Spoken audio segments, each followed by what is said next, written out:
I would like to introduce you to our colleague, Dave Hennessy. And Dave is going to introduce you to each of our panelists. We have an amazing group, and I know that's who you signed in to see. So I'm Elaine Morales, Managing Partner of Keystone Partners. And again, I want to welcome you to our HR Forum. So Dave, I will hand this over to you. Well, thank you, Elaine. And we're going to talk about Ted Lasso for a second. A lot of you have started to watch this show. I'm a big fan of it. And we've done a scientific survey. It's a double-blind, peer-reviewed survey of the viewers of Ted Lasso. And what is the #1 leadership quality that Ted exudes and professes during that show? Put it in the chat. You can put multiple answers during the whole thing. We'll unveil the answer at the end. And the first person to get the right answer will win a prize. So let's get started. I want to introduce you to our great panelists. We have Becky Blake. She's the Chief People Officer of CorroHealth out of Dallas, Texas. And she, in addition to being an HR expert, is also a science fiction enthusiast and can teach any of us how to survive attacks from vampires, werewolves, elves, or trolls. Yes, I can. Welcome, Becky. Thank you. Excited to be here. We have another HR healthcare expert, Ann Lang. She is a leadership and org development consultant at Leadership Partners. She spent much of her childhood in Germany, Switzerland, and England, and even went to British finishing school. Wow. Welcome, Ann. Thank you. And next, we have Jane Moyer, who's the Chief Human Resources Officer at Commonwealth Financial Network. And she's a sommelier. I hope my French is good enough to get that across. Close enough, Dave. Close enough. She's a coffee master, and with just a little bit of encouragement, Jane could bring down the house at a piano bar. I encouraged her to get up in front of the piano bar at a NARA conference a couple of years ago, and wow, she's an awesome singer too. So come and join us at the NARA conference in October. In fact, Jane and I are also on the board of NARA together. And then we have Teresa Stanula, who's the VP of HR at AST out of Chicago. In fact, AST recently won an award for best places to work. She focuses on mental and physical health as part of her daily routine, and running Pilates are a big part of that, as well as she's a yogi over the last 15 years. So welcome, Teresa. Thank you. All right, so we're going to get right into the topic that we threw out to everybody. And it is the perpetual uncertainty that we find ourselves in during this pandemic. And what I want to throw out right to Ann Lang first is, as you talk to your companies that you consult with, what are the things that are really impacting their employees and the culture of their organizations? So I think that what we have to remind our staff is that change has always been part of everybody's culture. And so one of the exercises that I find so meaningful is when employees bring this up, I ask them to give me a list of all the changes that they have already lived through, and to get them to see that change is absolutely an integral part of any organization. And then what I think we have to do now is to talk about what makes this COVID-19 change different. And it is different. And I think that it requires a great deal of listening to understand how employees see this impacting them. And the interesting thing is that it is very individual, I have found. One person's experience is not another person's experience. And so you can't deal with this COVID-19 as a group. You need to deal with it as individuals. And that makes your job even harder because it requires those individual conversations to figure out how COVID-19 is impacting them differently.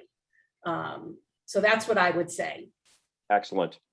And Becky, taking it inside your organization, also in healthcare, what's been your experience looking at it from an organizational standpoint? And give us a little bit of the sense of the scale of your organization and the scope of it. Yeah, so we are on the healthcare side of the revenue cycle side of things. So how kind of the hospitals get paid, right? So we have about 6,500 team members throughout India and the US primarily. And the thing that's been nice in the US is we've always been remote, so that hasn't been much of a change. But in India, they historically have always been in offices. So trying to get them all remote and being agile enough to see how we do that. I think the biggest things right now that we're focused on is agility, right? Being able to be okay with the ever-changing environment. And then kind of what we really talk about is intentional communication and really focusing it on from a multitude of areas, right? You can't just have your one-on-ones with your leaders. You've got to be able to have executive leaders do small roundtables talking about what they're seeing. So we've been really intentional about how we communicate and by different pillars of it through one-on-ones, small huddles, our leadership teams. We are all responsible for, as an executive leader, once a month, we take a segment, we do a roundtable, just talking, hearing our team members, hearing what's going on in their world, kind of back to what Ann said of just communication and hearing real hand so that they know we care. I think is really what it comes down to. Jane, to you as well, thinking about your organization, how has the uncertainty impacted how you're managing your team?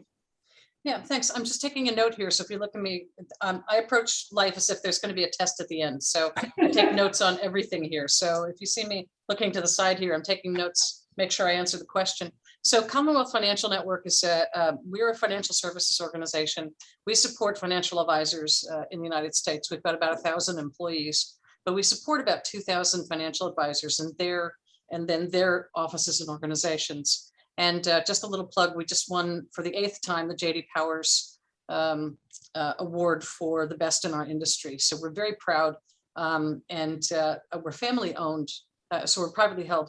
But our average tenure is 13 years. And so, and I think that's important to note, because there is a social contract that our employees have with the company that's different from other organizations. And so our people are resilient and they love the company and they're willing to take one for the team. But what COVID has done has accelerated a lot of things that are happening in the world. The need for, we offer a very high touch white glove concierge service to our customers. And they still want that. But the world has been changing such that they want more technology. They want things a little bit faster. They want things, more data and things like that, where we have done everything and with the handshake over dinner kind of thing. So our customers are wanting different things and our employees are. So COVID has accelerated the direction that things are going. But how have we approached the challenges of certainly of this environment and leadership? Candidly, I don't think there's nothing new under the sun. Mm-hmm. We're just amplifying the things that we should already be doing as leaders. And some of the tools might be different, Zoom and who uses Skype anymore, but like Zoom and meeting virtually and things like that. And so there's been impediments, but essentially the basics are the same. It's listening to your people. It's getting close to the problem. It's owning and being accountable for challenges. It's about empowering people. So that stuff hasn't changed. Good leadership has not changed in the pandemic. And I think a lot of companies and leaders are looking for that silver bullet. They're looking for that thing that they can invest in there's that app that's gonna make everything better. But it's really that connection to your people, understanding what their needs are. And I apologize for blathering, but there's one more thing that I do think is challenging as an HR professional, and that is that the expectations of our people have changed. They've gotten a taste of working from home. They've gotten a taste of more flexibility and a taste of more empowerment, and they want that. Mm-hmm. And so the balance of power has shifted in the work environment at the moment, such that employees are telling us what it is that they want and need. And because of the pickle that we're in terms of the war for talent, mm-hmm. Companies have got to be more adaptive to this. So we cannot assume that over the past 18 months, our people have been living in amber and that we're just going to turn the lights on and bring everybody back safely. And they're just going to kind of slip in and do everything that they've done before, because experienced a different way of working now.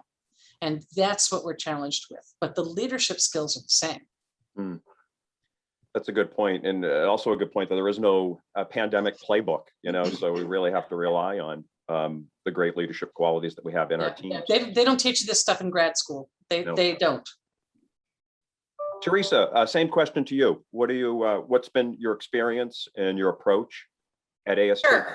Sure. So AST is an IT professional services organization. We've got about 900 people, 65% of which are offshore in India.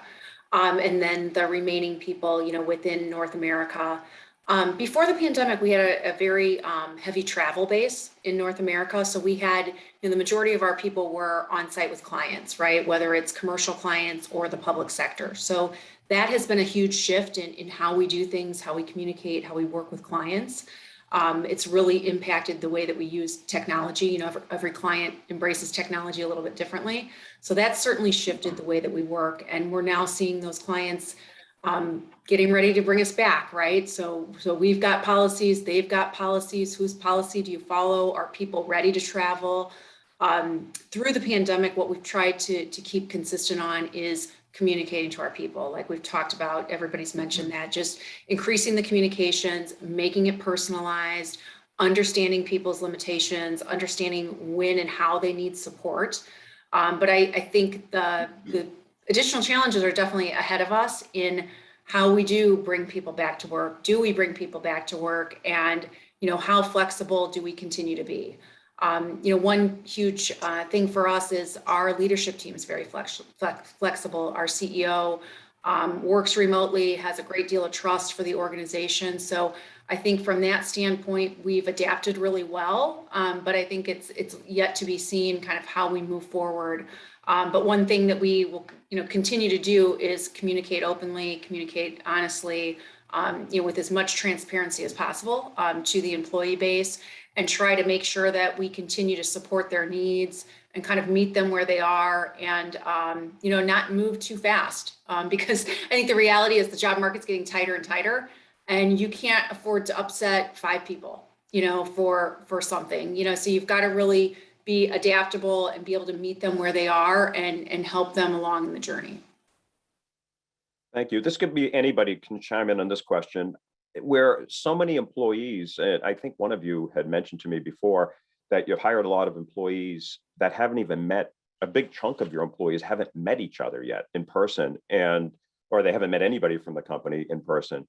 And how are you creating a sense of belonging and onboarding and connection in this current environment? And we'll go with that first, and then we'll do the look forward. You started to tease that already, all of you. So who would like to tackle that one? Yeah, I can take the first one on the kind of the onboarding. I think Teresa, you mentioned it, right? The labor market is insane right now and very, very tight. So we've actually invested in a position that their sole job right now is to, from the point that someone says yes to us to up to that first month, is kind of holding their hand through that journey. And really making sure, I kind of tell my team and my leaders, right, we have to assume during that 2 to 3 week time frame from when someone accepts to start that they're getting 5 more additional offers. So how do we make sure that they choose us in those 3 weeks? So that is where we found really a lot of success in that type of position, where they're just kind of holding their hand, checking in every few days. We send CorroHealth gifts to them. We're excited you're joining. And we really honed in over the last couple of months of our onboarding experience and making it feel a little bit more tight and individualized, and that someone's there for it. And we've been doing that. The recruiting process continues after the offer's accepted, it sounds like. Yes. You're still attracting them. Yeah, whereas before it kind of just got handed over to ops, but everyone's kind of tight and crazy. So we're really pausing and putting in the time there. I think I saw some others that wanted to chime in on this topic. Who else wants to talk about this issue? I think that when you talk about belonging, I think it's important to think about the 4 drivers that engage employees. And there is so much that has been written on what engages employees, and you can be overwhelmed by it. But if you look at everything you've read, and I've read a lot, it all boils down to 4 drivers. You have to have employees understand their purpose. They have to understand how they're going to make a difference in your company. And then, just as you said, Dave, you have to make them feel like they belong. And then you have to give them, which Jane has already referred to, a sense of autonomy, a sense of an ability to feel that they can influence decisions that affect them. And then you have to give them the ability to grow and accomplish things.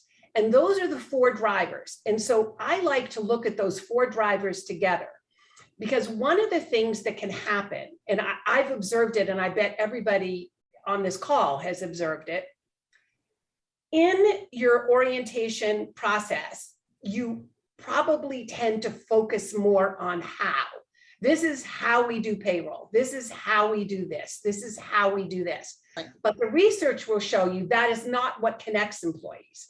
What connects employees is helping them understand your purpose.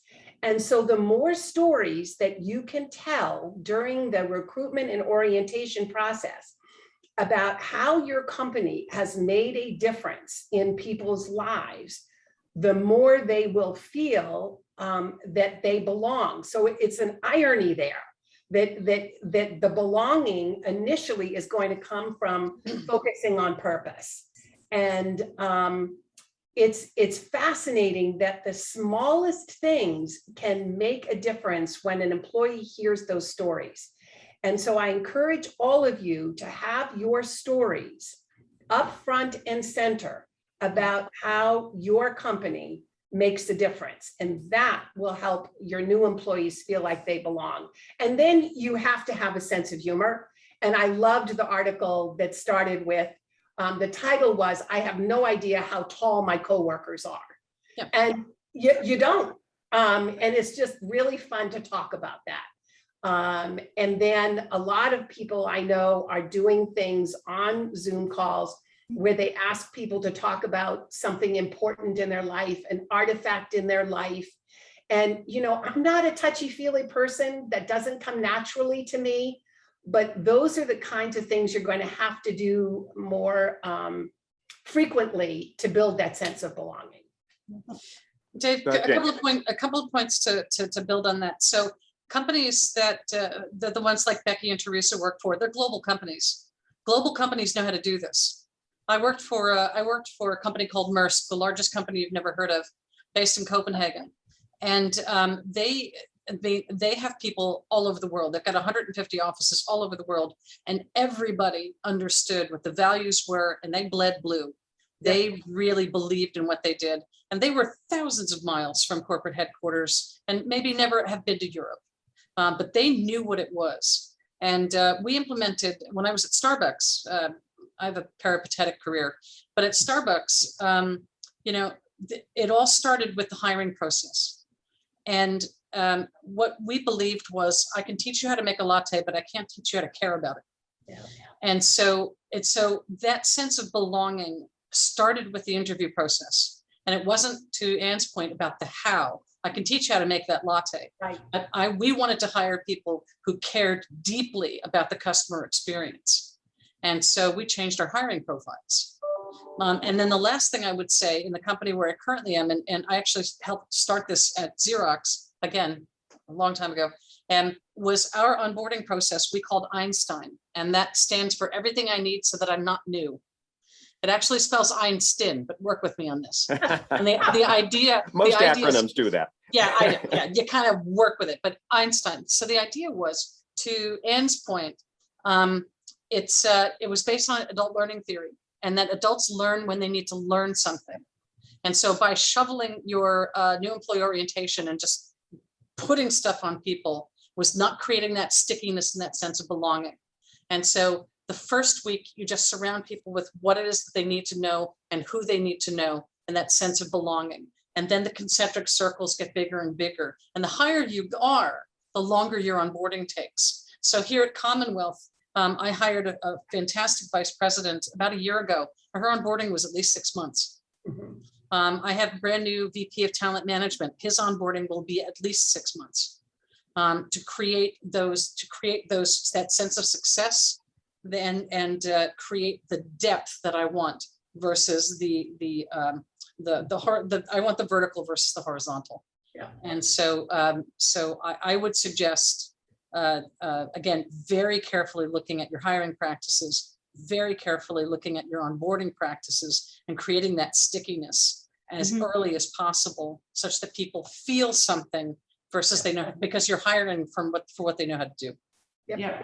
You know, somebody just commented in the chat, it's kind of a question saying, remote or not, wouldn't values, aligning employees' personal values with the company values greatly contribute to their engagement, which is, I think, what you were saying. Yeah, I think it's critical. Like, so our name is CorroHealth. So one of our questions that we ask for interview process all the way through to your first interaction with your leader is, what's at your core? And it's our way to understand what's important to that individual too. And that no matter what, we all have different things that's important to us, and our core is something so valuable, and it's good for us to know that. And I think leaning into those things and knowing that we're all people, not just another number who's a coder or things like that, it gives that individualization to it, but the values are a huge part of it. You know, as a pun lover, I would say, to rephrase that question, what's at your CHRO? Maybe. I know, right? Yes. I apologize. But thinking about how this pandemic has affected your culture, I'm wondering if it's actually like, has it changed our cultures of our organizations forever? Or, you know, like, is there any going back now, I guess is my question about culture in our organizations. So I can take part of that, just to kind of even build on the last question. We've focused a lot on inclusion and belonging, you know, so really a lot in the DE&I efforts.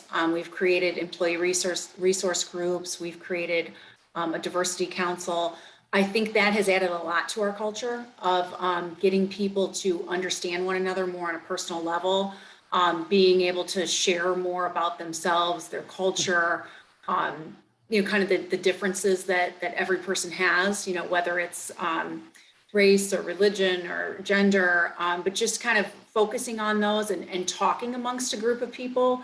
I think it's really helped create different senses of belonging, right? So you've got this group that, you know, you identify with, you know, based on some level of diversity. You've got a group that you work with on a certain project. You've got your department group. It's just been able to create like a new set of people that they have as a support system within the organization. And just kind of building on that initial onboarding and that stickiness is, you know, you've got another level of support within the team and another level of guidance as far as doing those introductory calls and helping people assimilate into the organization and into the culture. So I think where I've seen the big change is the more inclusivity in the organization and the belonging. Good. So I would add to that because you asked how cultures will change or have they changed, and at the core of a culture are your values, which is the title of this webinar. In that word is in there, and so those values aren't going to change. But what I don't know if other people's experiences with values have been similar to mine. And this is a very pragmatic comment. I will never forget in my career as a leader when I went out to a group of our leaders and I said, would everybody please write down our values on a piece of paper? And I will never forget the blank looks that I got. And I realized that we had not done our job, that we had not, yes, we had a poster, but we had not inculcated those values in our culture so that when something like a COVID-19 comes along and tries to throw our values off course, that we would have had them in our culture. And so two very pragmatic things that I would recommend to you because they saved me in a number of situations. We felt we had to use a word that would be the first letter of every value so that once people remembered the word, they could get all of the values. And so, for example, we used the word promise, and that would be in one organization, and that would be promoting teamwork, respect, ownership. See, that's been years and I can still do it. Another is trust, and that was teamwork, respect, understanding, service, and transformative. It was the only way I could get people so that they could rattle off the values at any moment in time. And then you have to make sure those are everywhere. Are they? So I would ask you to ask yourself, are those values in the performance evals? Are those values being used to interview? So one of the wonderful tools is you take the value and before you even see the applicant, you ask them to give you a story about how they exemplified that value so that you can read and you can tell within a second, no, this employee doesn't have what Jane was talking about with Starbucks. They're not. Their definition of caring is not our definition of caring. And are they everywhere? Like you just can't miss it. And so I think that if you were able to do that, then these kinds of, what are they, catastrophes like COVID-19 won't upset the ship. Is sort of what I would say on that. Right, that's a good answer. You know, it's almost like you're saying it's the manifestation of the culture might be different. The core of the values is the same.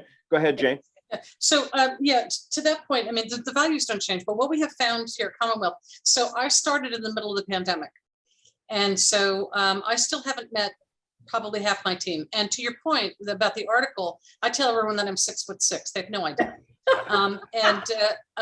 So I'm still getting to meet people and things like that. But we surveyed, as many people are doing, our employees, and we asked them what they missed about the office, and and what should we be recreating and things like that. And everybody talked about bagels. There used to be Bagels Friday, and people missed that. And they missed the bocce tournament, and they missed the things that we really can't do because we're not together anymore. And what we've done is first of all, of course, everybody knows this book, but our iceberg is melting. And I really recommend this as the Cotter model of change. But what the book illustrates for you is that it's not about the bagels and it's not about the bocce tournament. It's about connection. It's about coming together. And so we have had to find ways of coming together in different ways. So again, stripping back, it's not about bagels. It's about connecting with people over a coffee and having that. It's that. So we've tried to recreate that in different ways. So one of the things I'm doing next week, for example, is I'm doing a coffee tasting. I'm really tired of doing wine tastings at this point.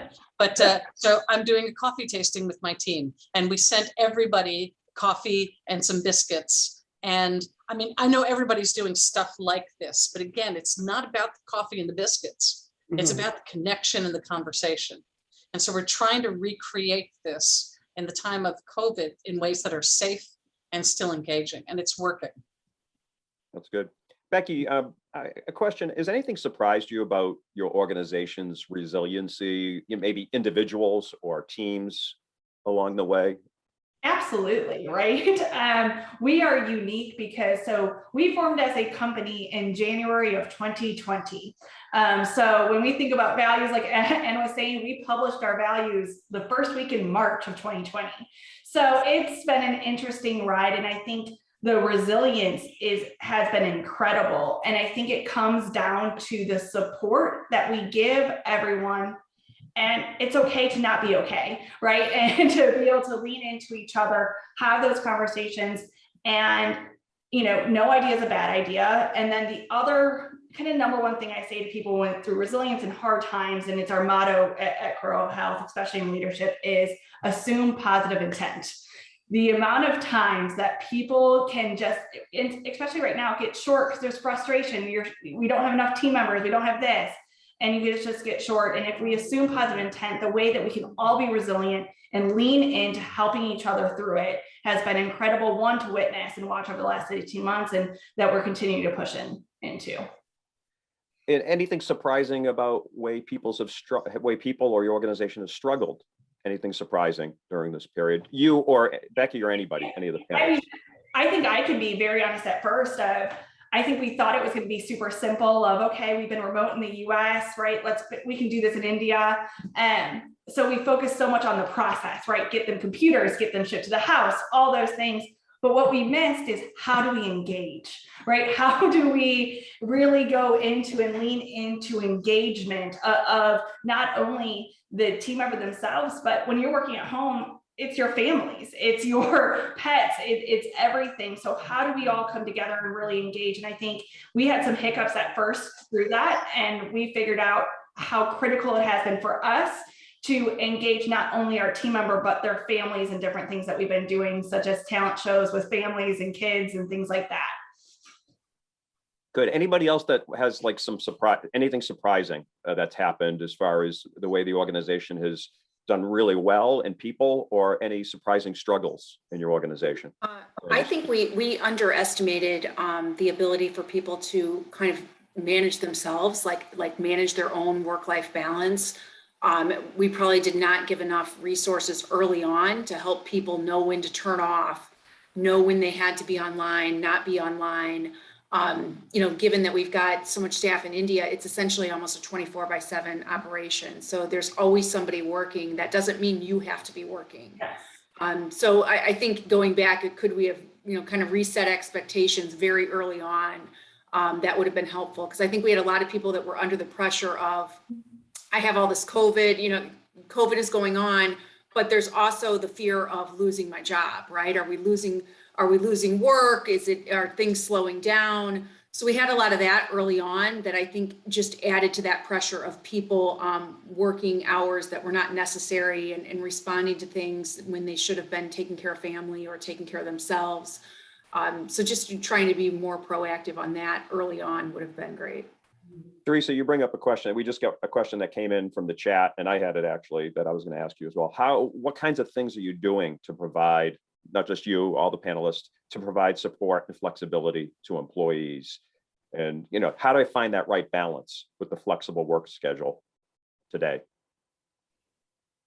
Yes, we've done a couple no meeting Fridays, trying to encourage people to take a day off, or, know that you're not going to have any meetings on certain Fridays, so they can, plan vacation or just plan to get some training in, plan to get caught up.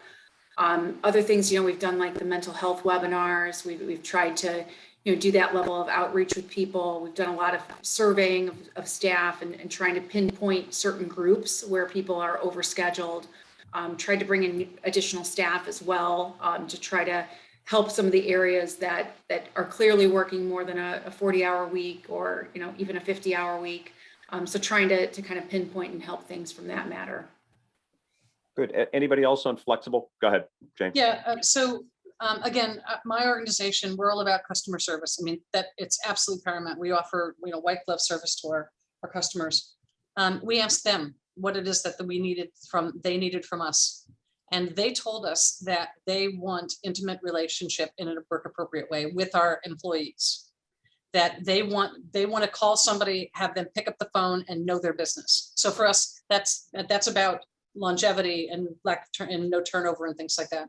But they also said that when people aren't in the offices, they can't get their questions answered quickly. So if somebody they call in with a concern question and you're remote, that means you have to hang up the phone or get somebody else on the line. Whereas if you're in the office, you can just turn to somebody, grab the answer and get back to them. So our customers told us that they want us to be more of an on-prem company. The question is, does everybody have to be?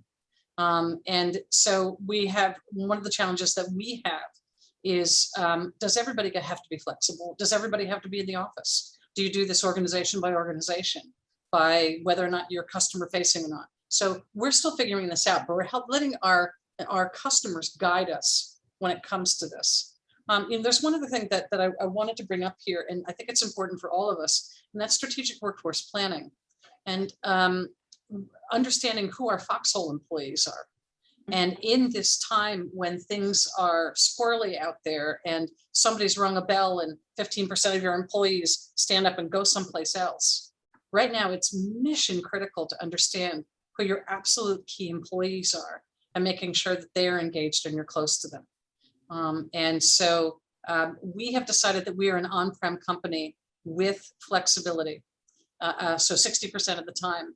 And we are trying very hard to understand who our key employees are and making sure that they feel all of those engagement parameters that Ann was talking about, that sense of autonomy and purpose and closeness and things like that. because it's strange times out there, and we have to make sure that our key people are engaged and sticky. Yep, Jane, I couldn't agree more with you on that. We've gotten very prescriptive on our kind of top talent or high potential people, that on what we call our MBRs. It's one of the things that our business leaders have to report out on, is how are we engaging them and list them. So every single executive knows, every single senior leader knows who those are, so that we are really backing up that message to them. I think is pretty important. And then I think on the flexible scheduling, again, we've gotten pretty prescriptive because we have a highly hourly workforce. So our thing is, as long as you're performing and you're not on a performance plan, we don't care when you work. Our leaders have weekly huddles, and or daily huddles. So we ask you to join one a week, but that is really leaned into the flexibility of our team members. If they have family, if they have different things, they can work at the night, early morning. We don't care. Get your 40 hours in however you want. But if you are having performance issues, then you have to work a minimum of 4 hours during normal business hours, so that our leaders are available to help you with real-time feedback. Becky, I'm so glad you brought up this topic.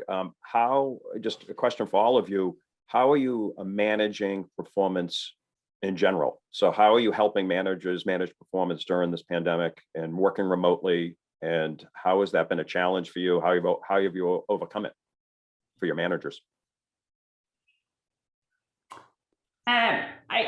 I think for us, it's again kind of really trying to, right? We're on the journey of it still, of becoming more and more prescriptive for our leaders and giving them tools to be successful in. So we've been doing kind of monthly things where team members have to fill out. So it kind of forces real-time check-ins. And then we've invested a ton in technology so that we are getting real-time performance, so that previously we probably wouldn't know for a week or two if someone was struggling with quality. We now know that day. And it's all about real-time feedback and being able to provide that for our team members, so that we don't get into week, 2 weeks, and now it's catching up. So we've leaned into the technology to help us. And you might have clients that are addressing this, and I noticed you nodding your head. Did you want to chime in on managing performance when you're in your remote work? This is what's so interesting, actually, and you may be very surprised by what I'm going to say. The vast majority of my clients are in healthcare, because my entire 40-year career has been in healthcare. And so for the reason I was very interested in that answer was because in healthcare, it really has not changed dramatically. But what I see happening is in healthcare, there tends to be, and I hope I don't get into trouble for this, antiquated performance management systems, okay, which have not responded to a more enlightened environment. And a lot of that is because of all of the regulatory pressures. So what this has provided, which is so wonderful, is an opportunity for healthcare to see that doing these one time a year things that the regulatory agencies say you have to do is just not cutting it anymore. And that what you really have to do is, you know, when Jane said that people, they know how to manage their work, and to do these yearly things, whatever they are, that both parties dread, are just not appropriate anymore. And so most of my clients now, I say, you got to get away from that. You've got to do this real-time check-in, and most of it needs to really be about recognizing people and developing a relationship where you can give feedback that's meaningful, so that, you know, if you say X is going wrong, you can explain how it might be able to go right, and not just leave them with this terrible feeling that what they're doing is wrong. And so that's why it's very interesting that I think healthcare will get awoke by this, and see what other industries are doing. Excellent. Teresa or Jane, on that topic of performance management, do you have anything you want to add? No. Okay. No, not really. What's that? Go ahead, Teresa. Not really. Okay, good. All right, not good. It's okay. And said it all. And said it all. Okay, here's a question. For those of you that have seen Burnout, with employees and managers maybe dealing with the stresses of this, and maybe even thinking in your HR departments, because my sense is that HR is really at the brunt of dealing with everything over the last 18 months, and most of the pressures on you and your teams. So how have you seen burnout impact your organizations and your teams, and how are you handling it? And I'll start with Jane. Oh, she put her hand up. Let me jump on that one. Yeah, so first of all, the comment about HR, so stuff rolls downhill and HR lives in a trench. So we absorb everybody's anxieties and their fears and their questions and their concerns. And it's tough. So in terms of taking care of my team, I've done a couple of things. One is that I quietly gave everybody a mental health day off. When you need it, just go. Don't tell anybody, don't tell your spouse, just go. And take the day off, tell everyone you're coming to work, and just go to a spa. I don't care, go. The other thing is helping them deselect. Somebody said earlier about setting parameters around work time and things like that. I've been trying to help my team understand exactly what's really important and then helping them deselect and get rid of the noise, because there's enough noise out there, and being very clear about what goals are and what they need to accomplish, and then kind of getting rid of the rest. In terms of the organization, we're trying to build resiliency in managers who have their own stuff that they're dealing with. And we're trying to get them to deal with their own stuff and then with their own employees. But the one thing that I wanted to say about Commonwealth that is the most extraordinary company I've ever worked for is how much they want to take care of their employees. So we've gone above and beyond in trying to surprise and delight them. So doing all those things, but then, not just a bonus at the end of the year, not just a kind of thing. Last year, in order to, because nobody had holiday parties and things like that, right? So we were trying to think about what we could do to support our employees in a healthy kind of way and create connection and all that kind of stuff. So we gave every employee in the company a solo stove. If you don't know what that is, that's a portable fire pit. And we sent one to every employee. Smoke goes straight up. It doesn't. Smoke goes straight up. Yeah. And the idea is you can sit outside with your neighbors and your kids in a safe way, and you can create memories and bring some fire and some warmth into this cold winter that we're coming into.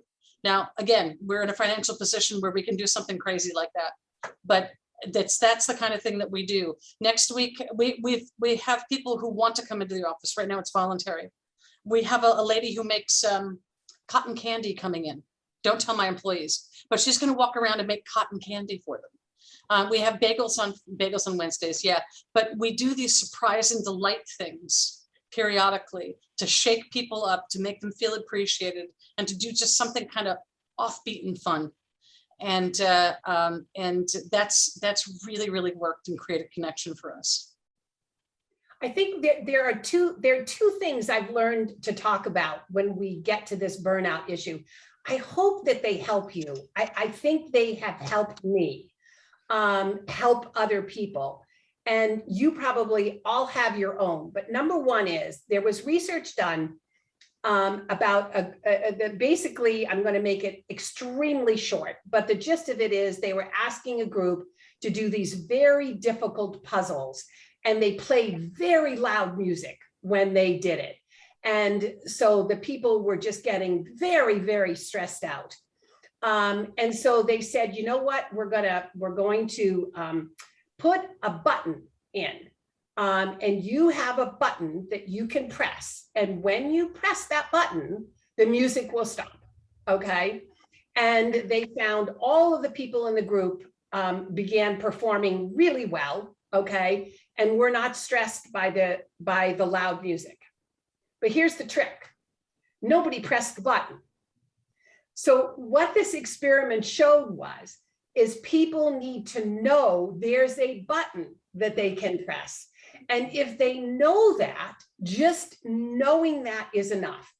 And so some of the work that I've done is let's figure out, do staff understand? Because in healthcare, people keep coming. There is a button. There are people who can come help you, and you need to use this. And so we've spent more time trying to get people to understand that there are people they can call. And the irony is they probably won't, but we've decreased the stress just because they know that there is. And the other one, just very quickly, and I will recommend it to you, is if you've read Sandberg's book, Option B, I really like it because sometimes you just have to say to people, option A is gone. We can't talk about option A. It's not going to do you any good. It's not going to do me any good. But let's talk about how we can make a fantastic option B. And that's where we need to put our energy. And so those are two things I love to talk about around this issue. That's great. The other thing I would add into burnout, it's such a real thing right now. So we've been really conscious, and I recommend everyone to, is what is your definition of success right now, right? And it should be about one, maybe two things, and everything else isn't important. And if everyone is driving to that one or two things that is your definition of success, whether it's for your team or your company, then a lot of that fluff will fall off and everyone's tied to that. So we spent some time as an executive team a couple months ago because everyone was feeling it. And we said, what's our definition of success? We all agreed. And that just took a lift and a weight off of everyone, even a lot of our leaders, of that doesn't get us closer to here. So don't even worry about it. We'll worry about it next year. What about self-care? Is there anything that you're doing? This question comes from Julie Burke, the head of HR here at Keystone. What do you do for yourselves during this time? Because it all comes to you. I think everyone besides knows. Pilates and yoga and tea and coffee roasting. I lean into like the entire fantasy world of elves and trolls and, just go to a completely different world. Yep. But no, I mean, I think everyone has to find their thing and what you can do just to pause, right? I think I try to force my team to take 2 days, just pause, or 2 minutes a day and just pause and be appreciative of the day, be appreciative of what's going on and things like that. So. Anybody else on self-care and how you? Well, you'll notice that I have an excellent bottle of Chateau de Pop just behind me. And to Anne's point, it's that I don't have to drink it, but I have to know it's there. The button. It's your button. It's my button. Hey, I read recently, actually one of my colleagues, Brenda Stanton, was telling us about that some companies have, and maybe they're larger companies. In fact, in one case, it's not a larger company, only 1,200 employees. They have a head of remote work function. And I would imagine it should be part of the HR department. I don't know if it is in that particular case. And I was wondering what you think about that. Is this something that you all talked about, that flexibility will probably, even after the pandemic's over, there's going to be a new way that will all work, and flexible work and remote work will be part of it. Do you need a function in your departments? And Anne, you're nodding your head, so I'll let you go first, and then the rest of them can talk about their specific companies. Do you think there should be a remote work function? I'm nodding because I think that you can only be served better by having a person who is developing that expertise. And because I think all of us need it. And, it from just the technology, which can literally drive people out of their minds, okay? But then learning how you do all of this purpose, belonging, autonomy and growth all remotely would be phenomenal. And to gather all of that learning from your organization and have a person designed to do that, I think would be very helpful. And anybody else that wants to comment on that? I'd love to add to the head count. Yeah, right. Right now. Yeah, I like the idea. I see it as a short-term thing. That position, I love it. I love that. But for me, that's a transformation manager and or leader, and they get you to a certain point. Yeah. But eventually, all of those skill sets have to be embedded in each leader. Otherwise, the leaders are abdicating their responsibilities. Mm-hmm. So having someone responsible for that transition, I think, is awesome. And then ultimately, I'm accountable for making sure that my people are taken care of remotely. And I think that I feel similarly to to diversity leaders. I think it's mission critical to have somebody who is thinking about these things and who is leading and guiding and transforming, but ultimately leadership is accountable for this. Excellent. So Yeah, well, it's we just got a question. I don't know if you saw that question. Did you see that? You didn't see that question, Jane. The question just came in. What have you done specifically in supporting your staff of color and marginalized backgrounds, as this has been such a tumultuous past couple of years? Of course, you know, last summer there were more than just the pandemic that everybody was considering and dealing with. So first of all is prioritizing and understanding that, and I think one of the panelists here said it brilliantly, is that everyone is experiencing this time in our lives differently. And we can't assume that everyone is experiencing this in the same way. So you have people with parents of small children, you have people with disabilities, you have people of color who are experiencing the pandemic differently. You cannot treat this in a monolithic way. And so a company's doing the right things. I think the entry into the game are things like ERGs and employee resource groups and enabling people to connect with people who are similar to them and feeling that strength. One of the things that we've done at Commonwealth, again, I'm very proud of myself, and I want to give a shout out to Scarlett Abraham Clark, who's my head of diversity that Dave knows, is we've done something called Just Ask. And it's this speaker series of employees who are differently abled or come from marginalized backgrounds or people of color or something like that. And they talk about their life experience. And any employee can call in and respectfully listen and ask questions. We've got a panel coming up next week, I think, on mental health.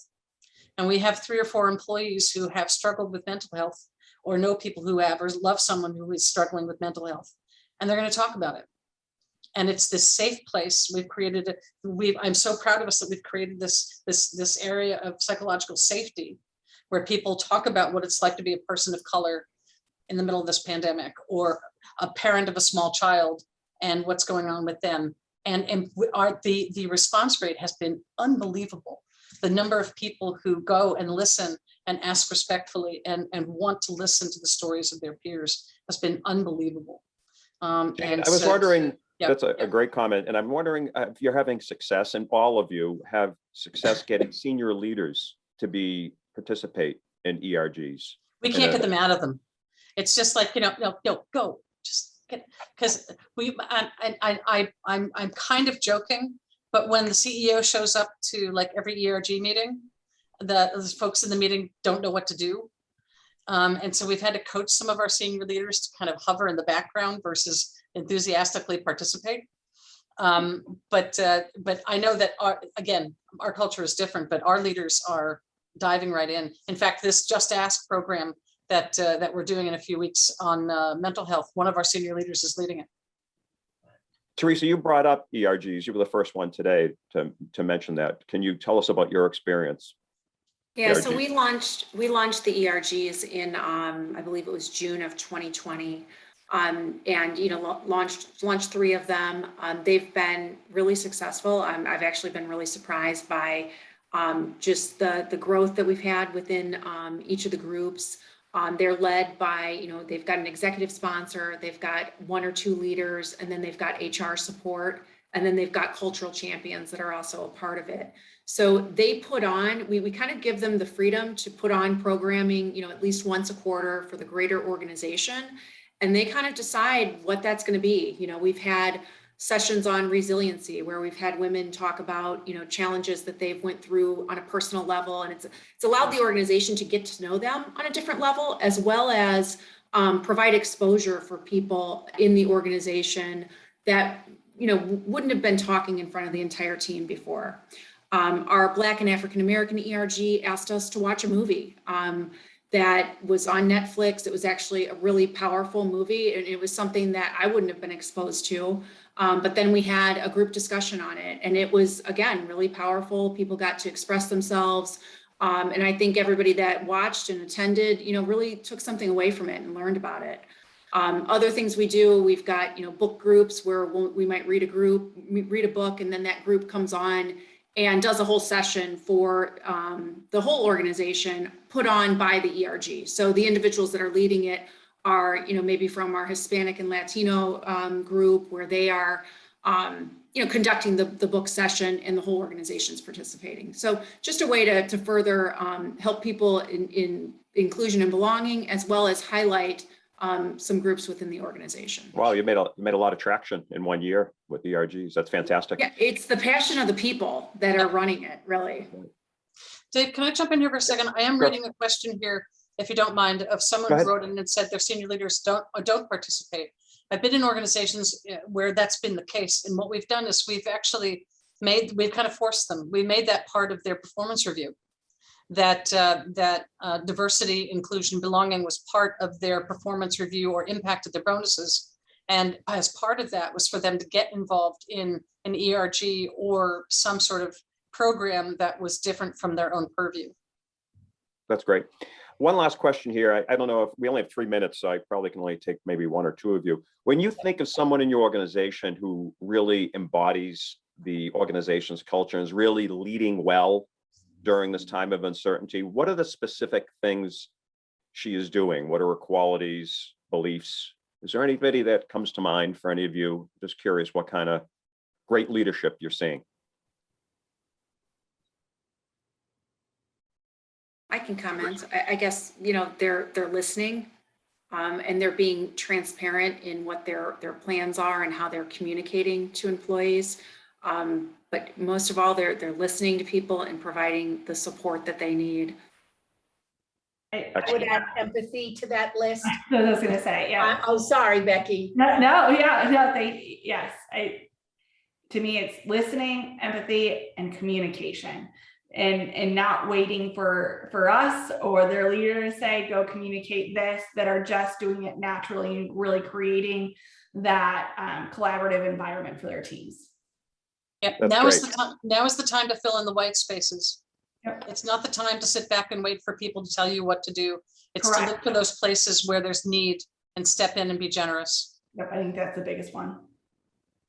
Excellent. Well, we are right now at 1:59. I think we're going to close out the session now. First, I want to thank all of you for a fantastic panel discussion. I love your insights and your time and commitment to prepare for this. And we really thank you from all of Keystone Partners and all of our guests. And we also want to, as we're unveiling the chat, the Ted Lasso question: what's the greatest Ted Lasso leadership quality that he has? Be curious, not judgmental is the answer. And I'll throw it back to Elaine Varellis. I just want to thank you. Thank you, Dave. Thank you, panelists. This has just been amazing. And I think, Jane, all of us started taking notes with quotes going, okay, Ann, I've got those 4. Jane, I know exactly what we're going to do in our next steps. Teresa, every piece of information all of you have given us are very concrete, tactical and strategic, and messages that we want to communicate with everyone that we're working with. So as you were gracious enough to let us record this, I have this feeling that this will be played. Oh, we didn't tell you that? Oh, sorry. I have this feeling we will be sharing this with a number of other people at our organizations and colleagues that we work with. So thank you so much for your participation, and all of you attending. Thank you so much. And I'm positive this was as valuable as we all experienced. So my pleasure. For attending. My pleasure. Thank you. We'll look forward for you on the next one. Thank you. Thank you.